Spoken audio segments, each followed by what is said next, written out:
नमस्कार सांग मैंने प्रथम ये थंबनेल को देख थंबनेल रे कौन लिखाई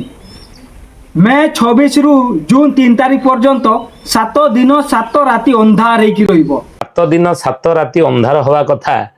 तो एमती या वीडियो कॉल रे भाइराल हो जाउची कारण ओडिशार ऑडियंस माने बहुत भला माने किछि जानि नांती जहा सब सामना रे आसीबो सेगा देख देले से माने विश्वास कर दियंती आ ए वीडियो रे केते सत्य आ केते मिथ्या मु सेटा कहबी आपण माननकु जदि आपण यार फुल वीडियो देखिबा पई चाहउचंती ताने कमेंट करी कहंतु यार फुल वीडियो निहाती नहीं आसबि आ ए प्रेडिक्शन टा किए करिछि प्रमोद पुष्टि सार एटा माणिका नुहे एटा माणी पाटी यात्रा गुटे आ मन इच्छा कहीदेवे 7 राति 7 दिन अंधार हो ओडिशा लोक मान भुआ बोलेबा ता छड़ा किछि नुहे एगुड़ा भक्त नुहे एगुड़ा भंडुआ गसड़ा प्रमोद कुमार पुष्टि जदि न हेछि तो उद्धार कर देबी तो गोष्ठी।